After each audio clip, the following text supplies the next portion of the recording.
ایک شرابی نوجوان تھا، گنہگار تھا، بدکار تھا، سیاکار تھا، اتنا تھا کہ اس نے ساری زندگی اپنے کریم رب کی ذات کو ایک سجدہ بھی نہیں کیا تھا۔ جب موت کا وقت قریب آیا تو اس نے اپنا سر اپنی ماں کی گود میں رکھا، اپنا سر ماں کی گود میں رکھ کر کہنے لگا، ماں ساری زندگی میں نے گناہوں میں گزاری ہے، ساری زندگی میں نے شراب پیتے ہوئے گزاری ہے، ساری زندگی میں نے اللہ کی نافرمانی کرنے میں گزاری ہے، ساری زندگی میری برباد ہو گئی ہے نادانی کی وجہ سے۔ ماں میرا موت کا وقت قریب ہے، میں مر گیا تو اپنے مرشد کے پاس جانا، سفارش کرانا کہ وہ میرا جنازہ آ کے خود ہی پڑھائے گا۔ صاحب ظاہر ہے کہ مرشد جب جنازہ پڑھانے کے لیے آئے گا تو 4 بندے بھی اس کے ساتھ ہوں گے، نہیں تو میرا جنازہ کون پڑھے گا؟ میں تو اتنا گنہگار ہوں، بدکار سیاکار ہوں، میں نے ساری زندگی شرابیں پیتے ہوئے اللہ کی نافرمانی کرتے ہوئے گزار دی۔ اللہ اکبر۔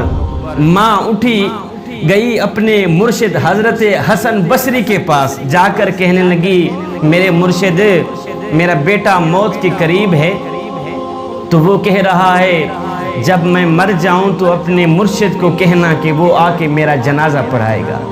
حضرت حسن بصری کہنے لگے، مائی وہ مر گیا تو میں اس کا جنازہ نہیں پڑھاؤں گا، اس نے ساری زندگی شرابیں پیتے ہوئے گزاری ہیں، ساری زندگی وہ مسجد کے قریب بھی نہیں گیا، ساری زندگی اس نے اپنے کریم رب کی ذات کو ایک سجدہ کرنا بھی گوارا نہیں کیا، میں اس کا جنازہ کیسے پڑھا سکتا ہوں؟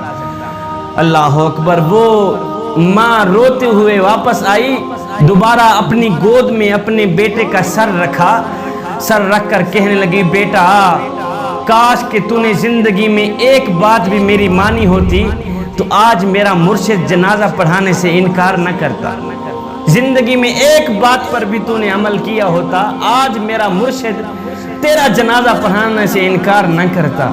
میرا مرشد کہتا ہے کہ اس نے ساری زندگی اللہ کی نافرمانی میں گزاری ہے، شرابیں پیتے ہوئے گزاری ہے، میں اس کا جنازہ نہیں پڑھاتا۔ اللہ اکبر۔ نوجوان رونے لگ گیا۔ جوانو سنو، نوجوان کی آنکھیں خون کے آنسو بہانے لگ گئی، ماں تڑپنے لگ گئی۔ نوجوان نے کہا، اماں جی ایک بات تو بتائیں۔ ماں کہنے لگی، جی بولو بیٹا، کیا کہنا چاہتے ہو؟ نوجوان نے کہا، ماں مجھے اتنا بتا دے کہ میرے گناہ زیادہ ہیں یا میرے کریم رب کی رحمت زیادہ ہے؟ میرے گناہ زیادہ ہیں، میری بدکاریاں زیادہ ہیں، یا اس کریم رب کی رحمت زیادہ ہے؟ ماں خاموش رہی، ماں نے کوئی جواب نہ دیا۔ اس کے بعد بیٹا رو کر کہنے لگا، ماں مجھے ایک بات تو بتا دے، اگر ایک لمحے کے لیے تجھے میرا کریم رب مہلت دے دے، تجھے میرا اللہ مہلت دے دے، اے گنہگار کی ماں، اگر تو چاہے تو اس گنہگار بیٹے کو جنت میں بھیج دے، اگر تو چاہے تو اس کو جہنم میں بھیج دے، اگر ایک لمحے کے لیے میرا اللہ تجھے مہلت دے بھی دے تو مجھے کہاں ڈالے گی؟ جنت میں ڈالے گی یا جہنم میں پھینک دے گی؟ ماں فوراً بولی، نہیں بیٹے، اگر مجھے ایک لمحے کے لیے بھی میرا اللہ مہلت دے دے تو میں تجھے جنت کا دروازہ کھول کے اندر ڈال دوں گی، جنت میں ہی بھیج دوں گی، فوراً بھیج دوں گی۔ نوجوان تڑپ کر کہنے لگا، اماں جی جو خدا 70 ماؤں سے بھی زیادہ محبت کرنے والا ہے وہ مجھے جہنم میں کیسے ڈال سکتا ہے؟ تو ایک ماں جتنا پیار کرتی ہے، وہ میرا کریم رب 70 ماؤں سے بھی زیادہ محبت کرتا ہے مجھ سے، وہ مجھے جہنم میں کیسے ڈالے گا؟ یہ کہتے ہوئے خشیت الہی میں آ کر آنکھوں سے آنسو بہاتے ہوئے، آنکھوں سے نیر بہاتے ہوئے نوجوان کی روح پرواز کر گئی۔ ادھر ماں رو رہی تھی، دوسرا کوئی رونے والا نہیں تھا بیٹے کو، ادھر کسی نے دروازے پہ آ کے دستک دی۔ ماں نے جب دروازہ کھولا تو سامنے مرشد کریم نظر آئے، حضرت حسن بصری نظر آئے۔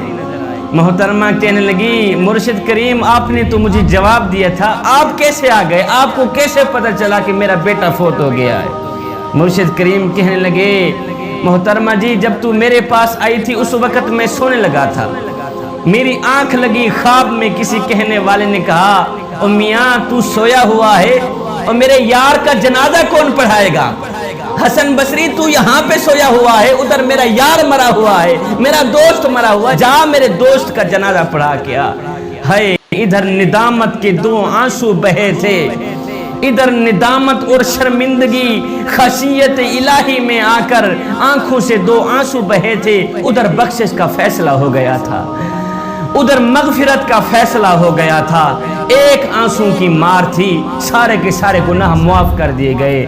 نوجوانو، کریم رب کی چوکھٹ پہ آ گیا کرو، اپنا سر جھکا دیا کرو، خشیت الہی میں آ کر ایک آنسو بھی بہا دیا کرو۔